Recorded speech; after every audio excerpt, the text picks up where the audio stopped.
Good morning, everybody. Happy Friday Eve to you, and welcome to Daybreak Plus. I'm Rob Evans. We're breaking down all the news you may have missed overnight, and we're digging deep into what matters to you. We begin with the Austin city leaders who have to make a decision today on the future of the I-35 Cap and Stitch project. It's a transportation project that builds parks that are caps over I-35 to unite a divided part of the city.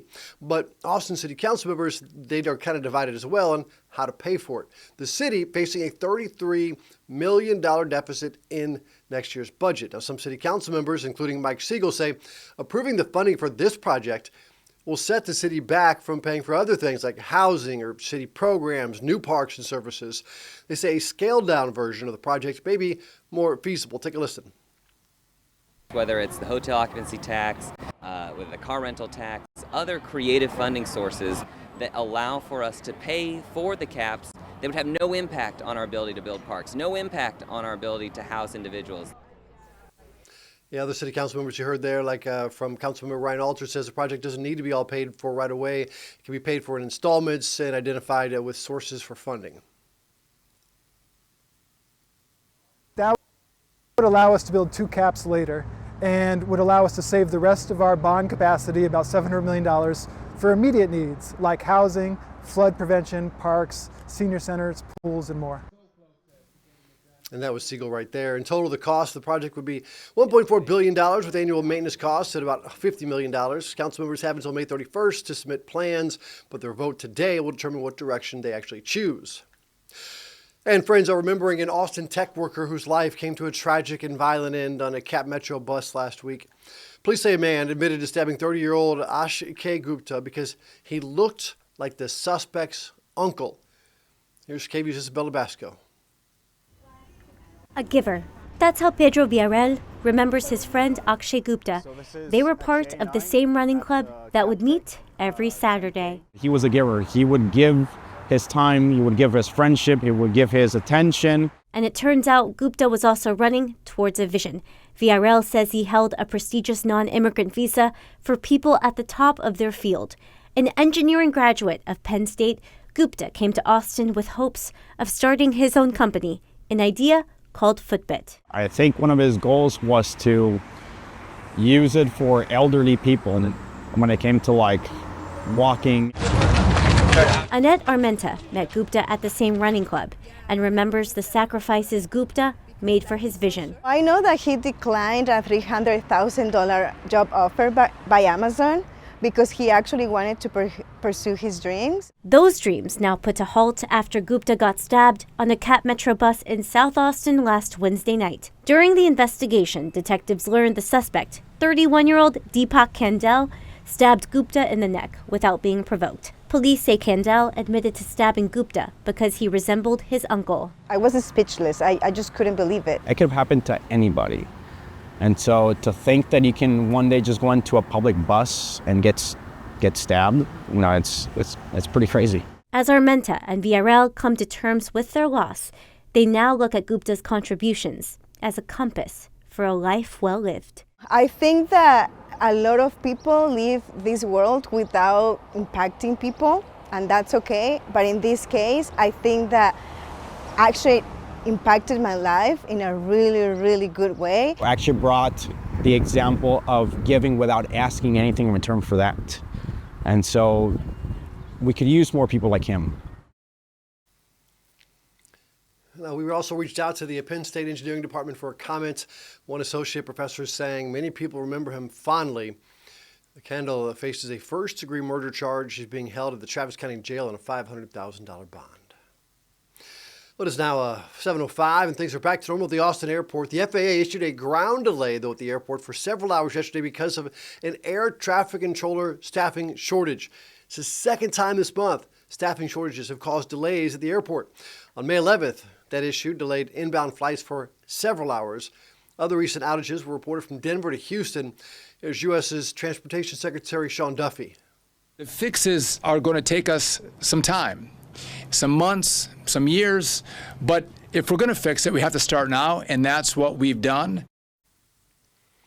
Now, the CEOs of 10 major airlines sent a letter to Congress yesterday pushing for immediate action, calling for system upgrades. And as we just said, Austin's airport's not alone. Shortages are causing problems everywhere. ABC's Andrea Fujii has more on the ongoing issues across the country. This morning, travel trouble as the Memorial Day holiday rush begins. Flights at the Austin, Texas airport grounded yesterday because of more air traffic controller staffing issues. The fixes are going to take us some time, some months, some years, but if we're going to fix it, we have to start now, and that's what we've done. At busy Newark Airport outside New York, the FAA now extending limits on flights after multiple air traffic control system outages blamed on low staffing and outdated communication systems. Other recent outages were reported from Denver to Houston.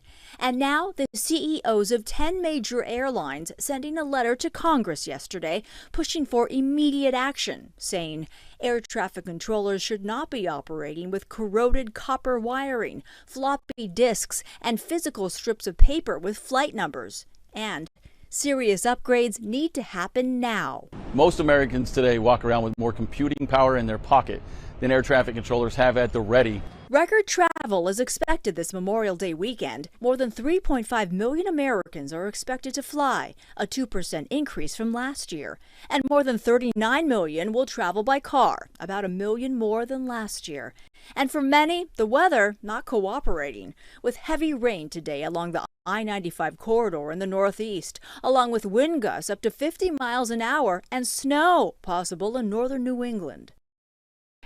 Analysts say fewer people are traveling abroad this year, so get ready for bigger crowds if you're traveling to tourist sites here at home this summer, like national parks. Andrea Fujii, ABC News, New York. And it is a 7:07. Let's get a look at weather and traffic with Casey doing double duty this morning. And what can we expect out there today, Casey? Yeah, I mean, warm and humid. Again, we got the nice little break in yesterday. Boy, did it feel good, especially compared to what we've dealt with recently. But here we go. It didn't last too long. Those low clouds back overhead as we take a look out across the University of Texas. Temperatures right now in the middle 70s. Austin Airport out towards Camp Mabry. And we're back with those tropical feeling dew points. Elsewhere, low to middle and upper 70s. We're looking at certainly a warm up from yesterday by about 7 to even up to 16 degrees warmer than this time yesterday, where we even had to remember that some 50s on the map out across the hill country. Reason being, humidity back with us. Winds back out of the south. We've got a warm front lifting northward across the area that will continue to keep our dew points in that kind of tropical feeling range to humid range as we head into the afternoon. And it's here to stay through the holiday weekend. Friday, Saturday, and Sunday, we will continue with the heat, the humidity, and with that also the triple-digit heat index values, feeling as hot as 102 degrees for this afternoon.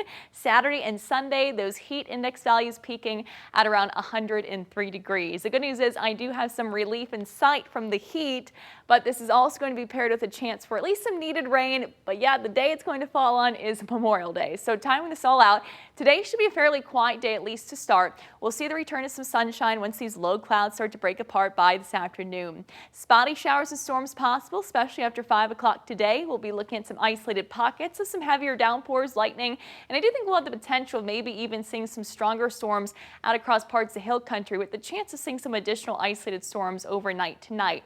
There's our severe weather outlook. Mason County, Atlantic County, North Burnett County, you'll be looking at the better chance of seeing some storms capable of producing some large hail along with some gusty to damaging winds. Highs today, middle and upper 90s is where we're heading. Winds of the southeast at 5 to 10 miles per hour. Tonight, we're back into 60s, low to middle 70s, similar to what we woke up to this morning. And then highs tomorrow, right back up into the middle and upper 90s. And we'll be looking at, again, those heat index values climbing to and above 100 degrees during those peak daytime heating hours. All eyes on the holiday weekend as we head into Saturday, 99. So even our air temperatures are going to be close to the 100-degree mark by Saturday. It's going to be a hot start to the holiday weekend, but a dry start. If you have plans to head out maybe to the pool, head out on a boat on Saturday, you should be okay. By Sunday, we'll see that chance for showers and storms increase. And Monday's the day I'm most concerned about for those outdoor plans, especially if you have them in the afternoon. As for today, again, today we'll be featuring that chance for isolated showers and storms. Tomorrow, dry, Saturday, dry. Here we go into your Sunday. That's when we start to see that coverage pick up, moisture increasing out ahead of that front that slides on through as we head into Monday, likely sometime in the evening. We could be looking at some some kind of line of rain and storms reaching our area. Still something that we have to nail down as far as coverage goes. I will say some long-range models not as excited about the coverage as this particular model, but we will be looking at that enhanced chance for rain and thunderstorms, where we could be watching for some heavier pockets of rain, and we'll also have to watch for maybe the potential of seeing some strong severe storm kind of risk as that front moves through. Of course, all the details will be nailed down here as we head into the coming days. 7-day forecast, upper 90s Thursday and Friday and Saturday. We keep it dry for the start of the holiday weekend. There is that increasing rain chance through Monday. Memorial Day looking like the wettest day out of the holiday weekend. But the good news with this particular front is not only will it be bringing us likely some needed rain, but also looks to bring us a cool down, unlike the front that we just had. We're talking about going from the 90s back down into the 80s, and we haven't seen those in quite some time for Tuesday and Wednesday. Those highs cooling to at and slightly below average levels. And a look at your traffic this morning. We have been tracking now some backups across the area. We have some stalled out vehicles and some blocked roadways across parts of the area. We've got a lane blocked on exit ramp due to the stalled vehicle. This is on US 183 southbound at I-35. So you can see some slowdowns there along that stretch of US 183 right now. Farther south, we did have a stalled vehicle that was along the stretch near the Del Valley area. That has now since gone away, so some good news there. We're starting to see some improvements. And then we've got kind of our typical slow spots this morning. If you're traveling in from Buda, South Austin, you can expect some slow to stop and go traffic. Average speed at around 29 miles per hour. Round Rock, we're going around 33 miles per hour traveling southbound along I-35. Some slower traffic out towards the Manor area as well. But smooth sailing. Cedar Park out towards Oak Hill, you're still looking okay this morning. You can see that traffic piling up, heading northbound again. This is near Taft Lane along the I-35 stretch. If you're traveling southbound, actually from North Lamar Boulevard along I-35, it actually looks pretty good right now if you're about to head out on this Thursday morning. Mopac drive times, if you're traveling to work via Mopac, heading from Texas 45 to downtown, this is going southbound. You can expect what could be about a 14-minute drive time there, 63-minute speeds. Mopac North, US 290 to Cesar Chavez, about a 4-minute drive time there, 62-mile-per-hour speeds. So Mopac actually not looking too bad at this hour either. Casey, thank you very much. A suspect is in custody this morning for shooting and killing 2 people outside of a Jewish museum in Washington, D.C. Those 2 people worked at the Israel Embassy. ABC's Nicole D'Antonio has the latest on this investigation. Overnight, police in Washington, D.C. investigating the deadly shooting of 2 Israeli embassy staff members. Authorities say the man and woman were shot at close range as they were leaving the Capitol Jewish Museum. Prior to the shooting, the suspect was observed pacing back and forth outside of the museum. He approached a group of 4 people, produced a handgun, and opened fire, striking both of our decedents. After the shooting, the suspect then entered the museum and was detained by event security. After the shooting, a man in custody inside the museum was heard chanting support of Palestinians. Free, free Palestine! He implied that he committed the offense. The suspect chanted, "Free, free Palestine," while in custody. One witness says she gave the man water, unaware of what had unfolded. We offered him water and he was like, "Yeah, that'll be great, actually." That's when he reaches into his backpack and pulls out a keffiyeh and says, "I did it. I did this for Gaza." The shooting suspect, identified as 30-year-old Elias Rodriguez of Chicago. Police say they had no prior interactions with him. The American Jewish Committee was hosting an event at the museum celebrating Jewish heritage at the time of the shooting. Israel's ambassador to the UN calling it, quote, "a depraved act of anti-Semitic terrorism," saying the young embassy staffers killed were a couple who were planning to get married. The young man purchased a ring this week with the intention of proposing to his girlfriend next week in Jerusalem. As for the security questions being raised after the shooting, that museum just last week awarded a $500,000 grant to increase security. Nicole D'Antonio, ABC News, Washington.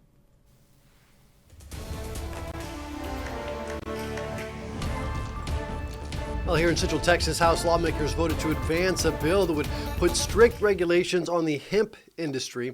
Talking about Senate Bill 3, it includes a ban on most consumable products with THC, which is the chemical in marijuana that gets you high. Others testified changes are needed still, but State Representative Jean Wu criticized the arguments in favor of the bill for being outdated. Take a listen. It is 2025, and we're still rehashing parts of reefer madness from the 50s and 60s.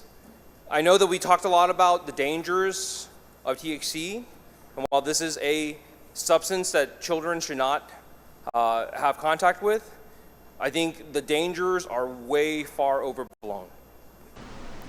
One more vote is needed in the House to pass that bill. And today, the Texas House will take a final vote on a bill meant to clear up confusion about the state's near total ban on abortion. This is Senate Bill 31, the Life of the Mother Act, and it lets doctors use their judgment to save a pregnant patient's life. It clarifies they don't have to wait until the patient is near death to act. Now, the bill follows reports of women being denied care in life-threatening situations. It does not expand abortion access or change current exceptions. Some lawmakers, including State Rep. Charlie Green, fear the bill creates loopholes. Simple. We do not want women to die from medical emergencies during their pregnancy. We don't want women's lives to be destroyed because their bodies have been seriously impaired by medical emergencies during their pregnancies. And if the House passes the Life of the Mother Act, it will go to the governor's desk. And the Texas Senate could take up a revised school finance bill as early as today. Lawmakers reached a deal on House Bill 2, $8.5 billion school funding bill. It's $500 million more than the House first proposed. Lawmakers say that extra money will go to paraprofessionals, the people other than teachers who work to keep Texas schools running. Representative Brad Buckley also says the bill will include historic teacher pay raises. Now, it does not increase the basic allotment, which is the base amount of state money that districts get per student. Instead, it includes a flexible allotment mechanism to help districts pay for things like utilities and transportation and healthcare costs. We said from the very beginning, we wanted to drive dollars to the classroom. This bill is about the classroom. It's about safe schools. It's about early education, early literacy, and numeracy to make sure those kids learn more. It's about career and technical education. And then it's about investing in our teachers. It'll be up to the Lieutenant Governor, Dan Patrick, to decide exactly when that bill comes to the floor for a vote. Well, pregnancy brings plenty of excitement and plenty of questions, like what's safe to eat, right? Consumer Reports breaks down the foods in the fridge that could pose a risk and some safer alternatives. Here's Jenny Lee. When Bianca Isa Salaya found out she was pregnant, her focus shifted.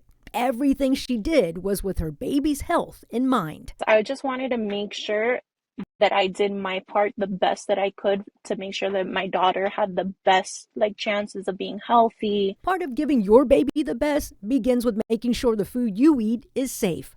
Pregnant women need to be especially careful to avoid listeria, a harmful bacteria that can sometimes be found in ready-to-eat foods. According to the CDC, about 1 in 4 pregnant women who get listeria lose their pregnancy or their baby shortly after birth. Listeria can thrive in cold, damp places like food processing plants and survive on all kinds of surfaces. The list of foods that can carry listeria is long, so focus on avoiding those that pose the highest risk. That includes deli meats, some cheeses, hot dogs, and prepared deli salads. Soft cheeses carry a risk of listeria and are best avoided during pregnancy. Leafy greens like spinach, kale, and arugula are also risky, but because they're packed with nutrients, when possible, choose greens you can cook. You can lower your risk by cooking foods thoroughly to a safe internal temperature, which would kill any listeria present.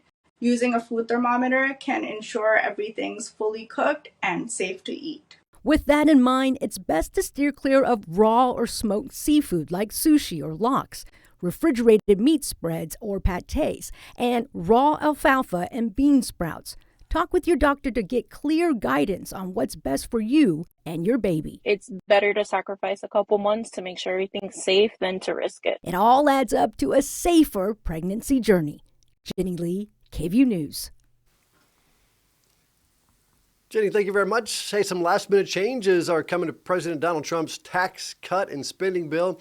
Comes after days of closed-door negotiations. ABC's Nicole D'Antonio breaking down those changes.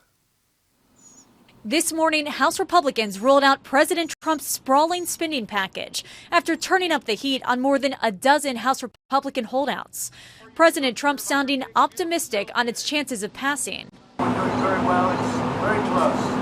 The Republican-led spending bill would fulfill a number of President Trump's campaign promises, from extending Trump's 2017 tax cut, lifting the federal income tax on tips and overtime work, and providing $50 billion to resume construction of the border wall. But the package would also slash federal spending by more than $1.5 trillion, including cuts to food assistance and Medicaid, which could leave more than 8 million Americans without health insurance over a decade. Democrats slamming the bill. These extremists want to take food out of the mouths of children, veterans, and older Americans.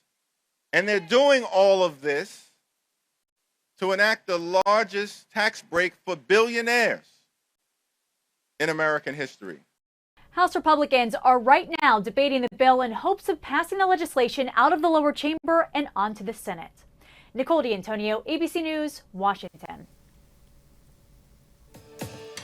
And actually, a few hours ago, the U.S. House did narrowly pass that tax cut bill.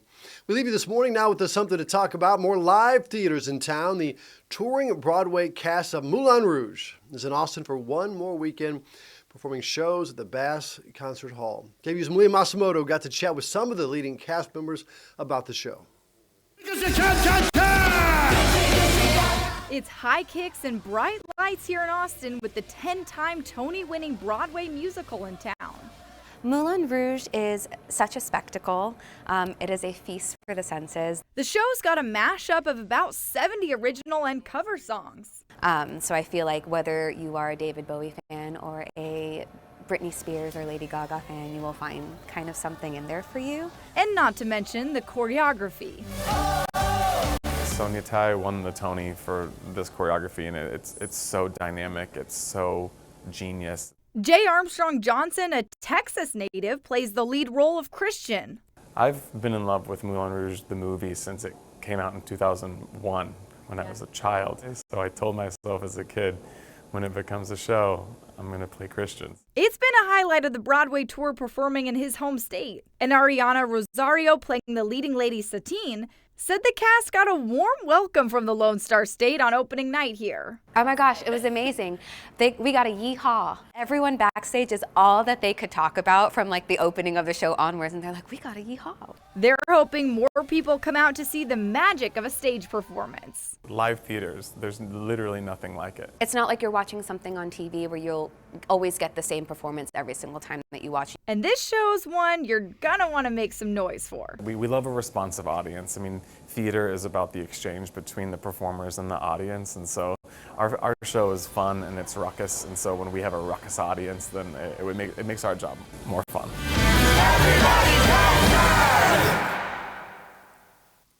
That does look fun. There are still 6 more shows to catch this weekend, and if you want to watch these full interviews with the cast members, you can find them on our KVUE YouTube channel. All right, and one more thing this morning. I know I said the last thing was the last thing, but this is crazy.